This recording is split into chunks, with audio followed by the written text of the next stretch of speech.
my channel God of Talk. Today we will listen to the 8th part of the Shri Hanuman Charitra Katha by Pujya Bhai Shri.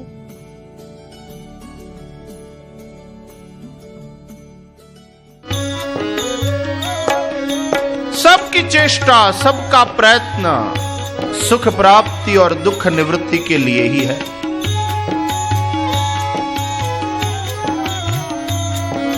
लेकिन सुख कहां है ये तो पहले समझे। गीता में भगवान ने स्पष्ट किया है, नास्ति बुद्धि अयुक्तस्य न चायुक्तस्य भावना न चाभावयतः शान्तिः अशान्तस्य कुतः सुखम्।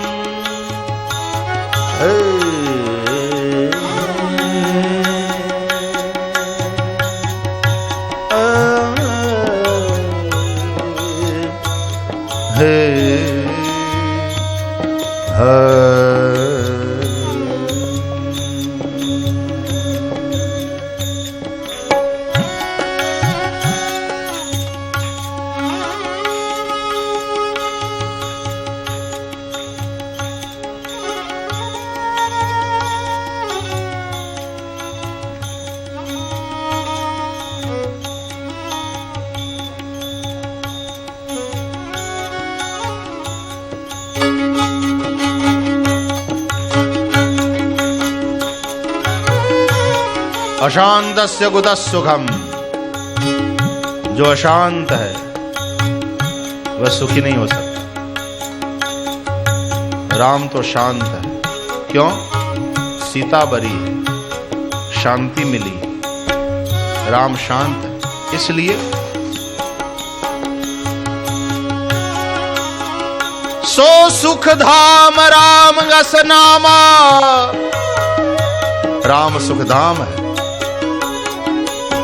जो आनंद सिंधु सुख राशि। सुख राशि जो आनंद सिंधु सुख राशि। जो आनंद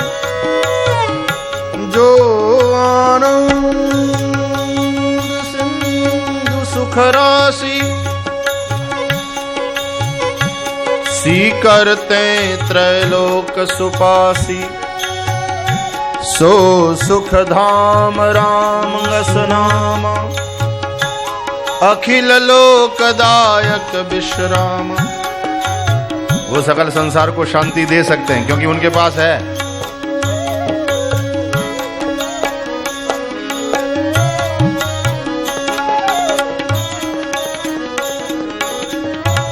तो शास्त्रीय मार्ग क्या है शांति की प्राप्ति का, जो राम ने अपनाया?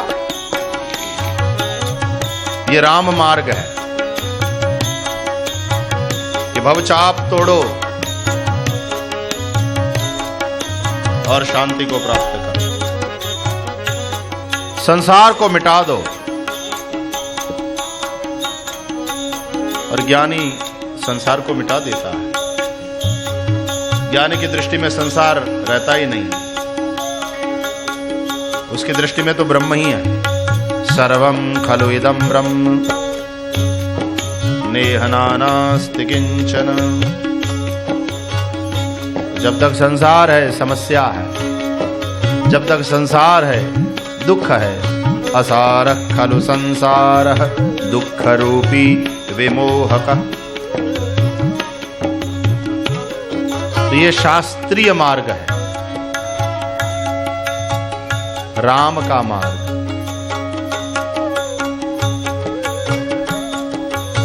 रावण भी शास्त्र का बड़ा ज्ञाता है, ज्ञानी कहलाता है। वो भी आया,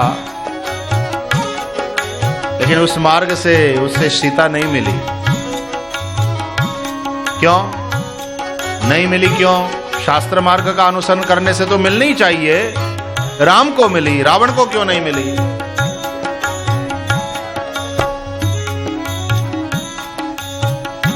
एक ही कारण है, अभिमान।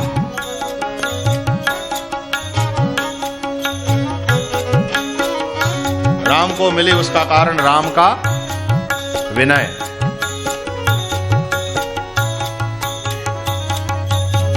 सुनि गुरु बचन चरण सिरुनावा। सुनि गुरु बचन गुरु की आज्ञा पाते ही सुनि गुरु बचन चरण सिरुनावा। सुनि गुरु बचन चरण सिरुनावा। हर्ष विषादन कछूर आवा। हर्ष विषादन कछूर आवा। हर्ष विषादन कछूर आवा। हर्ष विषादन कछूर आवा। ये राम विनय देखो, निरभिमानिता देखो, और रावण अभिमान के साथ। तुलसीदास जी रामचरितमानस में तो नहीं लिखते, लेकिन ऐसी कथा है कि रावण आया जनक जी के दरबार में सीता के स्वयंवर में, और दशानन के आते ही सब लोग शांत हो गए, बैठ गए। ऐसे लोगों के आने से भी शांति हो जाती है, लेकिन वो भयजन्य शांति। कोलाहल बंद हो गया, भय के कारण सब शांत हो गए। अरे महाराज दशानन पधारे, लंकेश। जनक जी ने स्वागत किया। दशानन रावण ने कहा जनक से, क्यों रे जनक, तुमने अपनी बेटी के स्वयंवर का आयोजन किया और हमको निमंत्रित भी नहीं किया। जनक जी ने कहा, हमने किसी को भी निमंत्रित नहीं किया है लंकेश। हमने तो केवल प्रतिज्ञा प्रण किया और अपनी प्रतिज्ञा की घोषणा किया, और हमारी प्रतिज्ञा सुन करके सब आए हैं। ये जनक जी ने कहा भी है रामायण में। दीप दीप के भूपति नाना,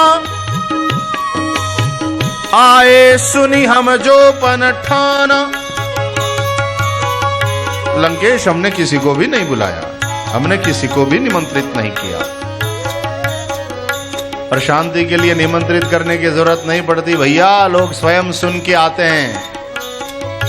आप सब लोगों को पर्सनल इनविटेशन मिला है क्या? नहीं, कहीं बैनर पढ़ लिया, कहीं होर्डिंग देख लिया, कहीं विज्ञापन पढ़ लिया वर्तमान पत्र में कि यहां ऐसा होने वाला है सत्संग, आए सुनी सुनी। क्यों? सबको सीता चाहिए, इसलिए कोई जबरदस्ती नहीं करी गई है आपके साथ। फिर भी दूर दूर से आते हो, बैठ जाते हो, चाहे ऊपर जगह मिले चाहे नीचे। क्यों? शांति को प्राप्त करने, सीता को प्राप्त करने के लिए आते हो कि थोड़ा संसार से मुक्त हो ले, थोड़ा संसार की जंजाल से मुक्त हो ले, थोड़ा शांति को प्राप्त कर लें। दीप दीप के भूपति नाना, आए सुनी हम जो पन ठाना।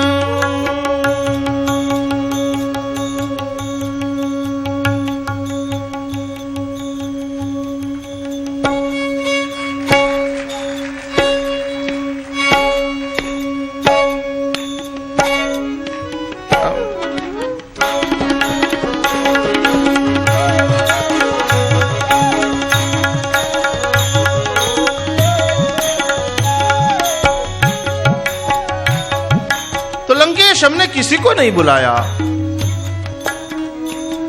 सीता को प्राप्त करने की इच्छा से कि भाई यहां सीता प्राप्त होने की संभावना है, शांति के मिलने की संभावना है। सुन सुन के सब आए।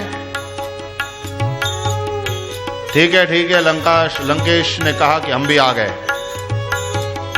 अब दे दो अपनी कन्या, हमें ब्याह कर दो हमारे साथ। जनक जी ने कहा ऐसे नहीं मिलेगी। शास्त्र पद्धति का अनुगमन करो। क्या बोले? भवचाप तोड़ो, अपना सामर्थ्य दिखाओ, अपनी शक्ति का परिचय दो, तो सीता बरेगी। रावण ने कहा तुमको हमारे सामर्थ्य में भरोसा नहीं है क्या? दशानन है हम, अभिमान के देव शिव की आराधना करने वाले हैं हम, अहंकार के देव हैं शिव, उनकी आराधना करने वाले हम। बेवकूफी देखो, अभिमान के अहंकार के देव की जो आराधना करे वो तो अभिमान को जीत लेगा, लेकिन ये तो उल्टा अभिमानी बन गया। तुमने सुना नहीं, हमने शिव समेत गिरिवर कैलाश को अपनी भुजा से उठा लिया, तो इसका अभिमान और बढ़ गया।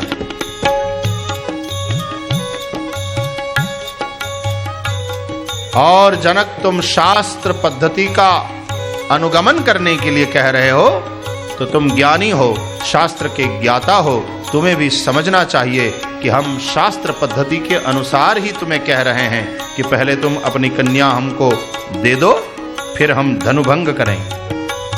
जनक ने कहा नहीं, पहले धनुभंग फिर कन्या बरेगी। लंकेश ने कहा यह अशास्त्रीय बात है, हम शास्त्र के ज्ञाता हैं, हम सभी शास्त्रों के ज्ञाता है। उसमें एक है ज्योतिष शास्त्र, और ज्योतिष शास्त्र के अनुसार 12 राशियां हैं कि नहीं? बोले हाँ है। उन 12 में कन्या और धनु ये भी 2 राशियां हैं कि नहीं? बोले हैं। और जनक, तुम्हारे जैसे ज्ञानी को पता चलना चाहिए, पता होना चाहिए कि कन्या राशि पहले आती है, धनु बाद में।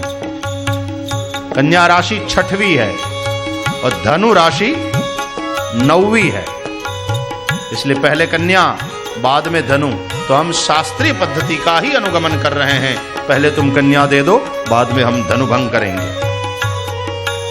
देखो, शास्त्र का ज्ञाता होते हुए भी शास्त्र का उपयोग केवल अपने स्वार्थ की सिद्धि के लिए और शास्त्र के बातों का गलत अर्थघटन जिससे अपने स्वार्थ की सिद्धि हो जाए, ये रावण में दिखता है। इसलिए ज्ञानी होते हुए भी उसका आदर नहीं, उस शास्त्र ज्ञान की कोई महिमा नहीं। और अहंकार के देव शंकर का उपासक होते हुए भी ये दीन नहीं बन पाया और अभिमानी हो गया, क्योंकि उसने शंकर के साथ कैलाश को उठा लिया। अभिमान और बढ़ गया। कहा कि नहीं नहीं लंकेश, पहले आप धनुभंग करके दिखाओ, अपने सामर्थ्य का परिचय कराओ, तो सीता बरेगी। तो कहते हैं रावण ने भी प्रयत्न किया, नहीं कर पाया, नहीं उठा पाया। अभिमानी से क्या खाक टूटेगा शिव धनुष? अभिमानी से अभिमान क्या खाक टूटेगा? शिव धनुष्य भी भवचाप है, संसार रूपी चाप। एक अर्थ में वो तो विनम्रता पूर्वक जो सदगुरु की शरण में जाएगा, सदगुरु की सेवा करेगा, उसी के द्वारा टूटेगा। इसलिए तुलसीदास जी ने इतना तो उल्लेख किया है रामचरितमानस में,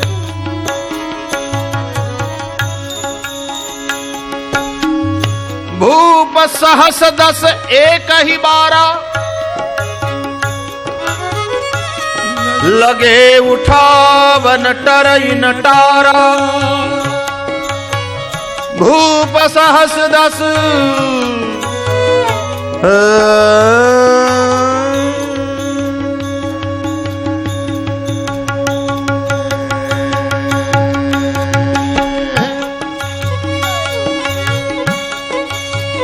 यहां पर भूप सहस माने सहस्रार्जुन, कार्तवीर्य, और 10 माने दशानन।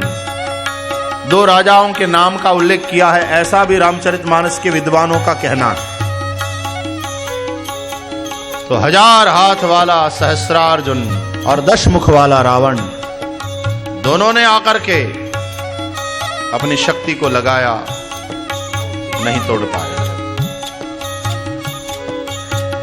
तो जब शास्त्र मार्ग से नहीं मिला, शास्त्र मार्ग से नहीं मिली सीता, तो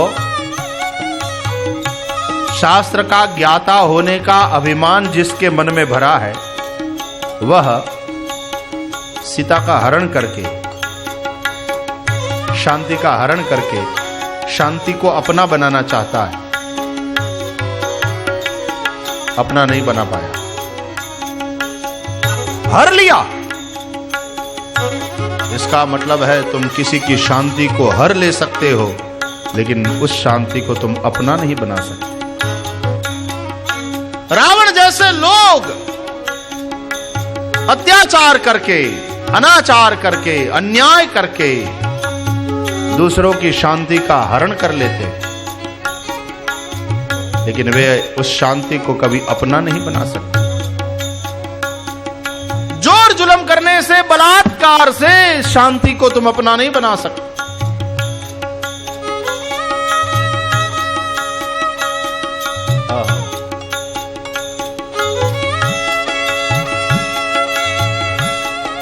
तो जिसकी हर ली गई वो भी दुखी है।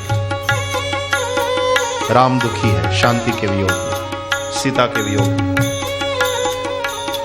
और वह शांति भी रखा है उसको अशोक वाटिका में, लेकिन शोक से आकुल है, शोक से व्याकुल है सीता जी अशोक वाटिका में होते हुए भी।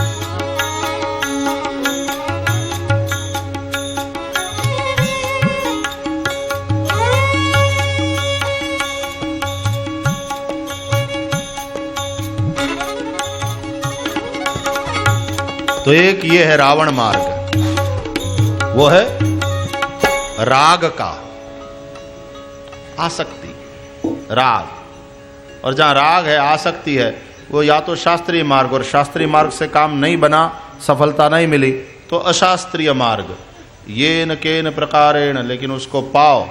कहते हैं everything is fair and love and war.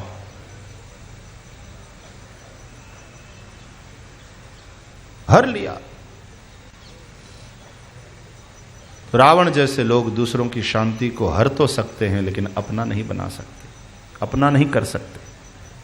बहुत कोशिश किया उसने, मेरे पास संपत्ति है, मेरे पास शक्ति है, मेरे पास सामर्थ्य है, एक बार तू मेरी बात मान ले, मेरी हो जा। देखा भी नहीं, थूकती है रावण पर। तृणधर्योट कहती बैदी, सुनु दसमुख खद्योत प्रकाशा, कबौ की नलिनी करई विकासा। रावण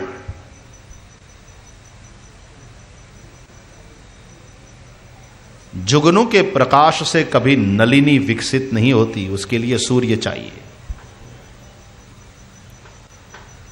तेरे जैसे जुगनू, तू मुझे प्रसन्न करेगा, खुश करेगा,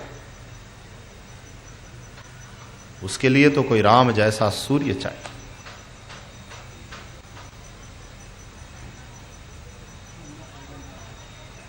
और ये जुगनू रात में ही प्रकाशित होते हैं,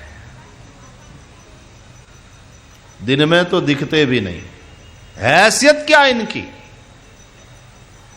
दुनिया के जितने भी जुगनू हैं वो थोड़े बहुत प्रकाशित भी होते हैं तो रात में।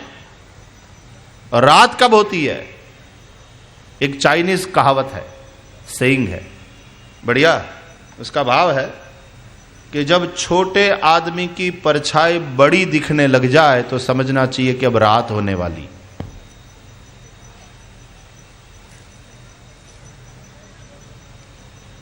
बहुत कुछ कह जाती है ये कहावत।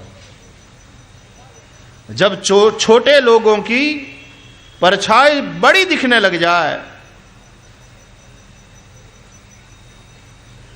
तो समझना चाहिए कि अब रात होने वाली। संध्या समय में ऐसा ही होता है, छोटे लोगों की परछाई बहुत बड़ी हो जाती है। लोग परछाई से फिर कीमत करने लगते हैं, इतनी बड़ी परछाई, इतनी बड़ी छाया इनकी, इतना बड़ा प्रभाव। लेकिन वो छाया और माया की बात है। छोटे लोगों की जब छाया बड़ी हो जाती है, परछाई बड़ी हो जाती है, लोग जब उनकी पूजा करने लगते हैं तो समझना चाहिए अब रात होने वाली। और जब रात हो जाती है समाज में, अंधकार व्याप्त हो जाता है समाज में, उस वक्त सूर्य तो कहीं दिखता नहीं, लेकिन जुगनू अपनी दुकान खोलते हैं, प्रकाशित होते हैं। ऐसे में जुगनू अपना कारोबार चलाते हैं, अपनी दुकान खोल लेते हैं। तो सुनु दस मुख खद्योत प्रकाशा, कबहु की नलिनी करई विकासा।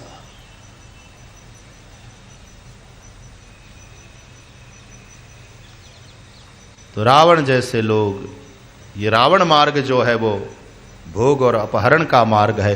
वह भोगना चाहता है शांति को और इस प्रकार सुख प्राप्त करना चाहता है। उसे भी पता है अशांतस्य कुतः सुखम, लेकिन वह शांति का भोग करना चाहता है, उस प्रकार से सुख प्राप्त करना चाहता है। किंतु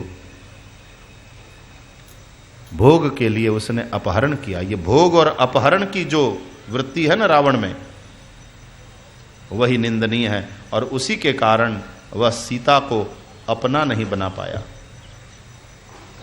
राम को सीता से वंचित कर लिया। इसका मतलब है रावण की प्रवृत्ति दूसरों की शांति को हर तो लेती है, लेकिन उस शांति को अपना नहीं कर सकती। वे कभी शांत नहीं हो सकते। राम दुखी, तो एक रावण मार्ग है, रावण दृष्टि है, वो है राग की। दूसरा मार्ग है हनुमान का मार्ग, हनुमत मार्ग। हनुमान की दृष्टि है विराग की। हनुमान सीता को माता मानते, वो शांति को अपनी माता मानते। वे चाहते हैं शांति मुझ पर कृपा करे, और शांति का वरदान इन्हें प्राप्त है।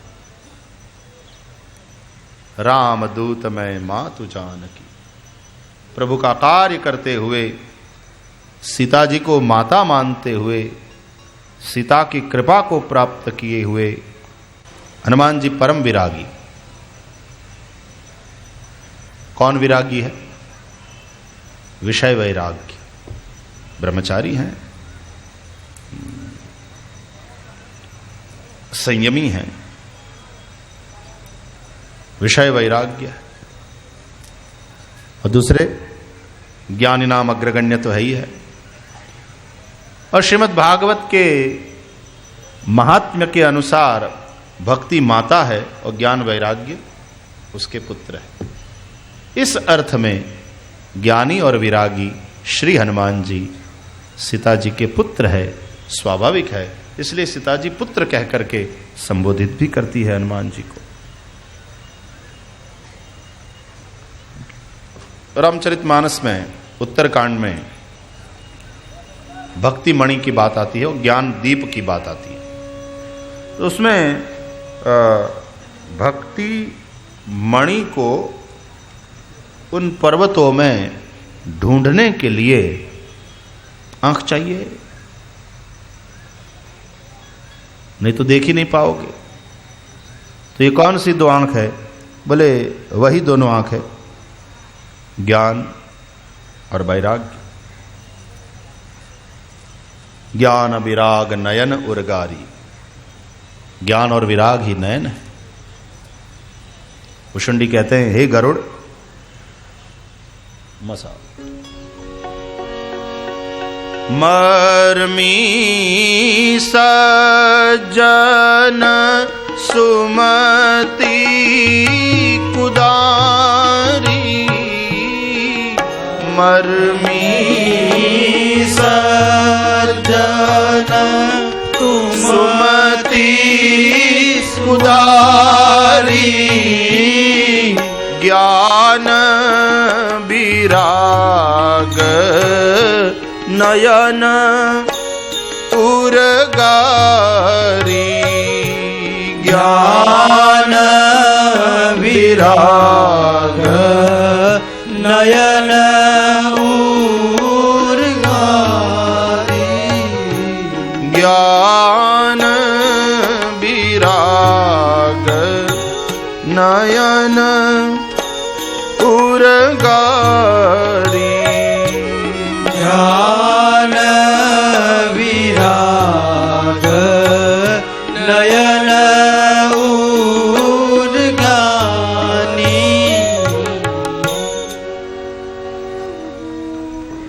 मर्मी सज्जन और सुमति कुदारी। भाई भक्ति रूपी मणि को प्राप्त करना है तो आपको जंगल में जाना पड़ेगा, उन पहाड़ों की ओर गमन करना पड़ेगा जिन पहाड़ों में ये मणि निकलते हैं, और वहां जाकर के फिर कुदारी हाथ में लेनी पड़ेगी और कुदारी से खोदना पड़ेगा। तो कौन सी कुदारी है? बोले सुमति कुदारी।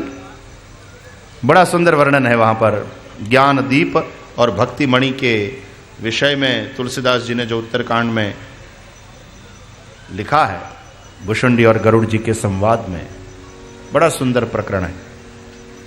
तो सुमति रूपी कुदारी से आप खोदिए, लेकिन कुदारी से खोदते खोदते अंधा आदमी खोदेगा तो वो पुरुषार्थ तो करेगा, लेकिन मणि निकलेगी भी तो उसे दिखेगा नहीं।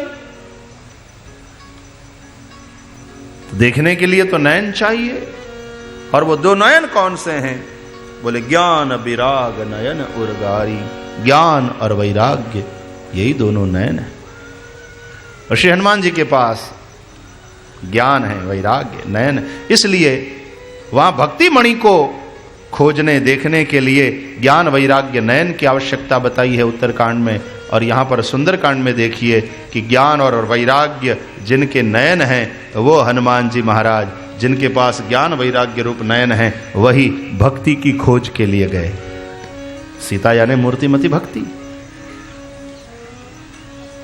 वो कहीं पड़ी है लंका रूपी पहाड़ में, और हनुमान जी महाराज सज्जन हैं, मर्मी, और इनके पास सुमति रूपी कुदारी भी है। इसलिए तो कुमति निवार सुमति के संगी, हनुमान चालीसा में यह आया, कुमति निवार सुमति के संगी। तो इनके पास सुमति रूपी कुदारी भी है, बुद्धिमताम वरिष्ठ है, और बुद्धि भी, ये मति भी सुमति। ज्ञान वैराग्य रूपी नयन भी हैं इनके पास। इसलिए भक्ति रूपी ये जो मणि है अशोक वाटिका में पड़ी है लंका में, उसको देख लिया हनुमान जी ने। वो होशियार आदमी तो समझ जाता है कि भाई यहां खोदने का कोई मतलब नहीं है, यहां नहीं हो सकती, वह मणि यहां नहीं हो सकती। तो जब हनुमान जी महाराज सीता जी को खोजने लगे लंका में लघु रूप धारण करके, इसका मतलब है एक एक का मतलब है भाई। एक तो रात में ये खोज हो रही है, पहली बात आप ध्यान रखें। दूसरी बात, अति लघु रूप धारण करके वो खोज कर रहे हैं लंका में। तो कौन सी रात? बोले या निशा सर्वभूतानाम तस्याम जागृति संयमी, यस्याम जागृति भूतानि सा निशा पश्यतो मुनेः। उस रात की बात, जिस मोह रूपी निशा में बाकी सब सोए हुए हैं, संयमी योगी उसमें जागता है। योगीश्वर शंकर ही हनुमान बन करके आए हैं, ये जाग रहे हैं, बाकी सब सोए हैं। क्यों? मोह निशा और मोह की नगरी है, मोह का ही आधिपत्य है। मोह दशमौली रावण ही मोह है, उसका आधिपत्य है लंका में, और उसके आधिपत्य में सब सोए हैं। तो उस मोह निशा में योगी तो जागता है और वो अपना काम करता है। काहे का काम? कौन सा काम? बोले सीता की खोज का काम। सीता की खोज का काम मतलब शांति की खोज का काम। सीता की खोज का काम मतलब भक्ति की खोज का काम। और भक्ति की खोज के लिए जब वो मंदिर मंदिर प्रति करी शोधा और देखे जहां तहां अगणित जोधा, जब रावण के महल में पहुंचे हनुमान जी, लघु रूप, भाई छोटा बनना पड़ता है। अपने आप को बहुत बड़ा बना के, अपने आप को बहुत बड़ा मान के तुम भक्ति की खोज नहीं कर सकते। अपने आप को छोटा मानो, यानी विनम्र बनो। छोटे बनने का मतलब है विनम्र बनना, दीन बनना। तो रावण के महल में जब पहुंचे तो रावण के महल के भोगवादी वातावरण को देखकर, ज्ञान और वैराग्य के नयन है ना, तो वैराग्य के नयन से देखा कि अरे यहां तो राग ही राग है, भोग ही भोग है। ऐसे भोगवादी वातावरण में भक्ति नहीं हो ही नहीं सकती, होएगी तो टिकेगी नहीं। सांस घुटने लगेगी भक्ति की, मर जाएगी, नहीं रह सकती ऐसे भोगवादी वातावरण में भक्ति। तो चले गए वहां से, यहां नहीं हो सकती। ज्ञान का भी नयन है ना, तो ज्ञानी होने के कारण उन्होंने अंदाजा लगा लिया यहां नहीं हो सकती। वाल्मीकि रामायण में तो जब हनुमान जी लंका में सीता की खोज करने गए और रावण के महल में पहुंचे, तो उस वक्त रावण के महल में उन्होंने भोगवादी वातावरण में क्या क्या देखा, उसका महर्षि वाल्मीकि ने बड़ा विस्तार से वर्णन किया है। तुलसीदास जी ने उन सब बातों के वर्णन में टाइम, पन्ने, स्याही, समय नहीं बिगाड़ा। मर्यादा के कवि कहा भोगवादी वातावरण को देखकर हनुमान जी ज्ञानी है, अंदाजा लगा लिया, इम्पॉसिबल, या नहीं हो सकता। तो टाइम बिगाड़ा नहीं, वेस्ट नहीं किया और चले गए वहां से। और बाद में आगे चल करके विभीषण के घर को देखा, और विभीषण के घर को देखा, वहां के सात्विक वातावरण को देखा, तो वहां से सुराग मिल गया कि अशोक वाटिका में जाइए, वहां मिलेगी। पहुंचे अशोक वाटिका में श्री हनुमान जी। तो हनुमान जी हैं साक्षात विराग, और विराग ही नहीं, हनुमान जी महाराज है साक्षात प्रबल वैराग्य। हनुमान जी को प्रबल वैराग्य दारुण प्रभंजन तनय, तुलसीदास जी ने बताया ये प्रबल वैराग्य रूप है। कल भी हम चर्चा कर रहे थे, लक्ष्मण माने वैराग्य, हनुमान का मतलब है प्रबल वैराग्य। लक्ष्मण माने गृहस्थों का वैराग्य और हनुमान माने ब्रह्मचारी, नैष्ठिक ब्रह्मचारी, सन्यासी का वैराग्य। तो प्रबल वैराग्य रूप हैं ये। तो एक मार्ग है रावण का सीता को प्राप्त करने का, वो है राग का। दूसरा मार्ग है हनुमान का, वो है विराग का। और तीसरा मार्ग है राम का, वो है अनुराग का। राम जी ने जब सीता जी को देखा तो राम जी के मन में अनुराग हो गया। जनक जी ने जब पहली बार राम जी को देखा विश्वामित्र जी के साथ, तो राम लक्ष्मण को देख करके जनक जी के मन में भी अनुराग हो गया। इन्हीं बिलोकत अति अनुरागा, इन्हीं बिलोकत अति अनुरागा, बरबस ब्रह्म सुख ही मान त्यागा, बरबस ब्रह्म सुख ही मान त्यागा। राम जी को देखते ही जनक जी के मन में अनुराग जागृत हो गया।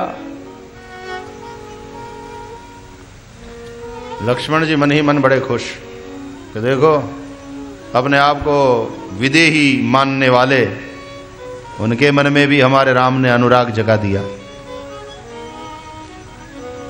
तो मानो सीता जी की सखिया कहती है कि ज्यादा अभिमान मत करो, अपने भैया को लेकर आओ पुष्प वाटिका में, फिर देखो क्या होता है। और जब गुरु सेवा के लिए फूल लेने राम और लक्ष्मण गए मिथिला की पुष्प वाटिका में, और पहली बार देखा सीता जी को, तात जनक तनया यह सोई, तात जनक तनया यह सोई, धनुष यज्ञ जेहि कारण होई, तात जनक तनया यह सोई, धनुष यज्ञ जेहि कारण होई, पूजन गौरी सखी लई आई, पूजन गौरी सखी लई आई, करत प्रकाश फिरई फुलवाई, करत प्रकाश फिरई फुलवाई, तात जनक तनया यह सोई, तात जनक तनया यह सोई। देखा, लक्ष्मण को परिचय कराया और फिर अपने मनोभावों को भी प्रकट कर दिया अपने अनुज के समक्ष। जासु बिलो की अलौकिक शोभा, सहज पुनीत मोर मन क्षोभा। इसकी अलौकिक शोभा को, इसके अलौकिक सौंदर्य को देखकर मेरे मन में इसके प्रति अनुराग हुआ। और किसके मन में अनुराग जागेगा? सहज पुनीत मोर मन, जिसका मन सहज पुनीत हो। भाई जिसका मन पवित्र नहीं, उसके अंदर तो, उसके मन में तो राग ही पैदा होगा, जैसे रावण के मन में हुआ। लेकिन जिसका मन पवित्र है, उसी के मन में अनुराग पैदा हो सकता है। तो सीता को देखकर अनुराग प्रकट हो गया राम जी के मन में। और जब राम जी को देखा, परस्पर है ना ये तो, परस्परम भावयंता। सीता जी ने जब राम जी को देखा तो सीता जी के मन में भी अनुराग जग गया। और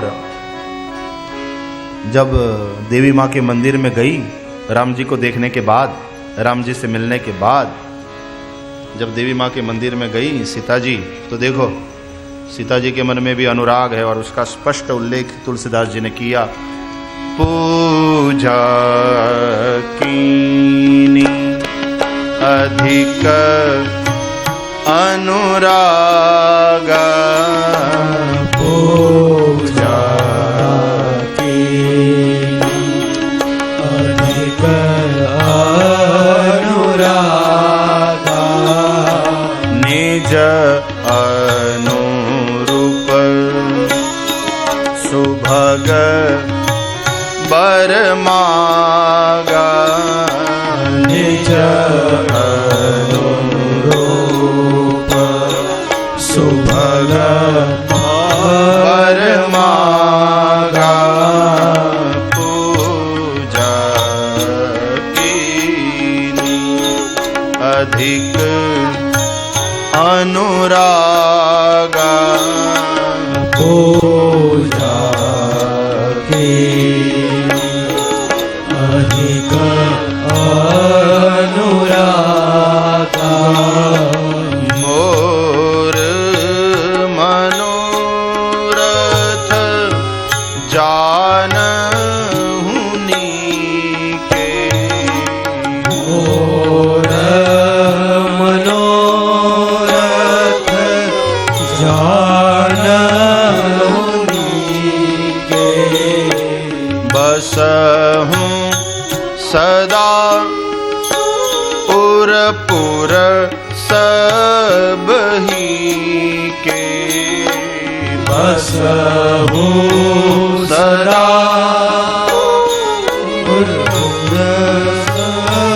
बनी के पूजा की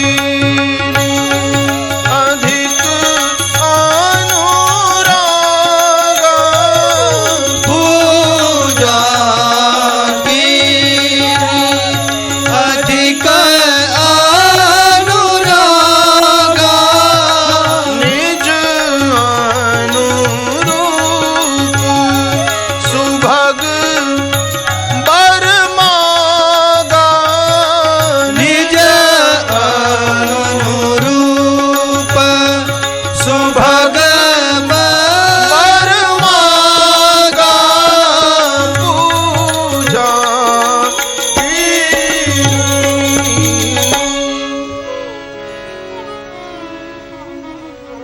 तो रावण का मार्ग है राग का, शास्त्र विरुद्ध। राम का मार्ग है अनुराग का, शास्त्र सम्मत। और हनुमान का मार्ग है विराग का।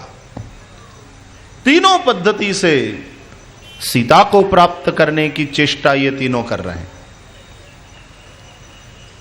रावण को नहीं मिली, अनुराग के मार्ग से और शास्त्रीय मार्ग से भवचाप का भंजन करके राम ने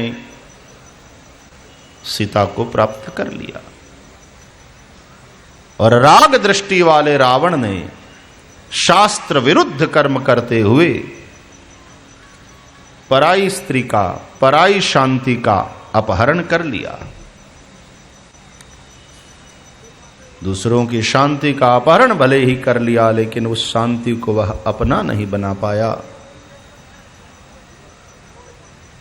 और तीसरा मार्ग है हनुमान का, वो है विराग का। तो राम ने भवचाप तोड़ना पड़ा और हनुमान ने सिंधु को नागना पड़ा, सिंधु के पार जाना पड़ा। भव को सिंधु भी कहते हैं। और भव सिंधु से पार हुए बगैर कोई शांति तक नहीं पहुंच सकता, सीता तक नहीं पहुंच सकता। तो ज्ञानी तो भवचाप को तोड़ता है और विरागी भव सिंधु को छलांग मार के, क्योंकि भव सिंधु से ऊपर उठे हुए स्वर्णगिरि शिखर वाला मैनाक, वो सांसारिक सुख भी विरागी को पकड़ नहीं सकते। हां, विरागी घृणा भी नहीं करता, आसक्त नहीं होता, उसी प्रकार वह घृणा भी नहीं करता। इसलिए आदर पूर्वक हनुमान तेहि परसा कर पुनि कीन प्रणाम, राम काज कीने बिनु मोहि कहाँ विश्राम। और भव सिंधु को पार करना है हनुमान जी ने, और पार कर पाए एक ही कारण, प्रभु मुद्रिका मेलि मुख माही, जलधि लांघि गए अचरज नाही।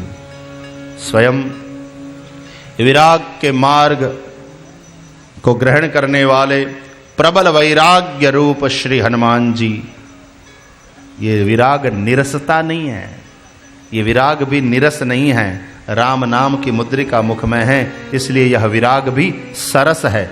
नहीं तो विरागी का जीवन प्रायः निरस हो जाता, बिल्कुल निरस। लेकिन हनुमान जी का वह जो वैराग्य है वह निरस नहीं है, सरस है। उसका कारण है राम नाम अंकित मुद्रिका उनके मुख में है। और जब वे उस भवसिंधु को पार करके शांति रूपी सीता तक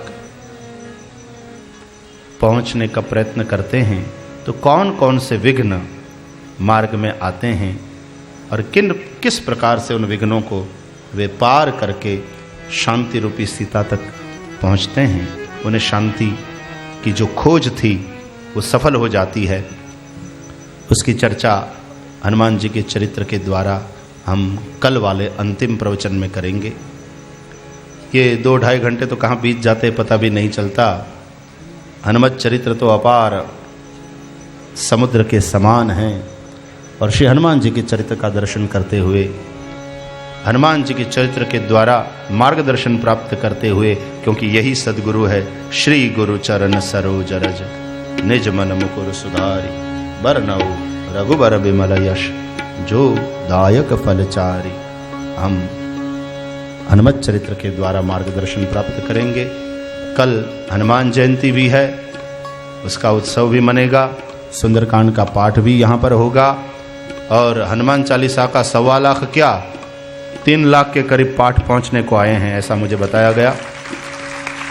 यज्ञादि भी ब्राह्मणों के द्वारा संपन्न हो रहे हैं। अब इसकी गिनती तो क्या करें, ठीक है पूरा करना है, लेकिन इसलिए कि भाई वहाँ तक तो पहुँचना ही है, बाकी तो भगवान गिने। हमारे गुजरात में एक कई जगह ऐसा भी कहते हैं माला गणो। शू करो छो तो माला गणू छू, माला करूँ છું ને માળા ગણું છું। પછી મેં 1 કલાક બેસીને માળા ગણી। गिनती की क्या, ठाकुर जी चिंता करें, अपने प्रेम से हनुमान चालीसा पाठ करते रहें। लेकिन बताया गया कि 1.25 लाख से तो बहुत ज़्यादा ही हुए हैं। बढ़िया, अधिकस्य अधिकम फलम। भजन में तो संतोष होना ही नहीं चाहिए। काम ही नारी प्यारी जिमी और लोभी ही प्रिय जिमी दाम, तिमि रघुनाथ निरंतर प्रिय लागहु मोहि राम। कल हनुमान जयंती का उत्सव भी धामधूम से मनाएंगे। संतों के आशीर्वाद, दर्शन, प्रवचन भी हमें प्राप्त होने वाले हैं। आइए इस संध्या बेला में बालाजी की आरती उतारने से पूर्व पुनः एक बार सब मिलकर के प्रेम पूर्वक श्री हनुमान चालीसा का पाठ करते हुए। श्री गुरु चरण सरोज रज निज मन मुकुर सुधारि, बरनऊ रघुबर विमल यश जो दायक फलचारि। बुद्धिहीन तनु जानिके सुमिरो पवन कुमार, बल बुद्धि विद्या देहु मोहि हरहु कलेश विकार। जय हनुमान ज्ञान गुण सागर, जय कपीश तिहु लोक उजागर। रामदूत अतुलित बल धामा, अंजनी पुत्र पवन सुत नामा। महावीर विक्रम बजरंगी, कुमति निवार सुमति के संगी। कंचन बरन विराज सुवेशा, कानन कुंडल कुंचित केसा। हाथ वज्र और ध्वजा विराजे, कांधे मूज जनेऊ साजे। शंकर सुवन केसरी नंदन, तेज प्रताप महाजगवंदन। विद्यावान गुणी अति चातुर, राम काज करिबे को आतुर। प्रभु चरित्र सुनिबे को रसिया, राम लखन सीता मन बसिया। सूक्ष्म रूप धरि सिंहि दिखावा, विकट रूप धरि लंक जरावा। भीम रूप धरि असुर संहारे, रामचंद्र के काज सवारे। लाय सजीवन लखन जियाए, श्री रघुवीर हरषि उर लाए। रघुपति कीन्ही बहुत बड़ाई, तुम मम प्रिय भरतहि सम भाई। सहस बदन तुमरो यश गावे, अस कहि श्रीपति कंठ लगावे। सनकादिक ब्रह्मादि मुनीसा, नारद सारद सहित अहिंसा। यम कुबेर दिगपाल जहाते, कभी को विद कही सके कहाते। तुम उपकार सुग्रीव ही कीना, राम मिलाए राजपद दीना। तुमरो मंत्र विभीषण माना, लंकेश्वर भय सब जग जाना।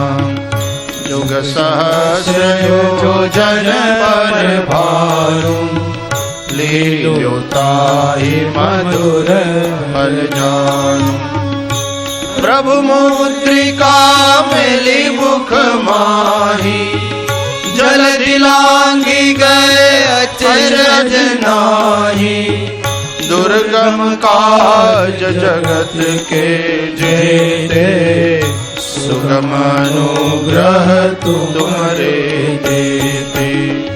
राम दुआरे तुम रखवारे, होत न आज्ञा बिनु पैसारे। सब सुख लहे तुम्हारी सरना, तुम रक्षक काहू को डरना। आपन तेज समारो आपे, तीनों लोग हाँकते कापे। भूत पिशाच निकट नहीं आवे, महावीर जब नाम सुनावे। नासे रोग हरे सब पीरा, जपत निरंतर हनुमत वीरा। संकट से हनुमान छुड़ावे, मन क्रम वचन ध्यान जो लावे। सब पर राम तपस्वी राजा, इनके काज सकल तुम साजा। और मनोरथ जो कोई लावे, सोई अमित जीवन फल पावे। चारों जुग परताप तुम्हारा, है प्रसिद्ध जगत उजियारा। साधु संत के तुम रखवारे, असुर निकंदन राम दुलारे। अष्ट सिद्धि नव निधि के दाता, असबर दीन जानकी माता। राम रसायन तुमरे पासा, सदा रहो रघुपति के दासा। तुमरे भजन राम को पावे, जन्म जन्म के दुख बिसरावे। अंतकाल रघुबर पुर जाए, जहाँ जन्म हरि भक्त कहाई। और देवता चित्तन धरई, हनुमत से सर्व सुख करई। संकट कटे मिटे सब पीरा, जो सुमिरे हनुमत बलबीरा। जय जय जय हनुमान गोसाई, कृपा करो गुरुदेव की नाई। जो सतबार पाठ कर कोई, छोटहि बंदी महासुख होई। जो यह पढ़े हनुमान चालीसा, होय सिद्धि साखी गौरीसा। तुलसीदास सदा हरि चेरा, कीजय नाथ हृदय मडेरा। पवन तनय संकट हरन, मंगल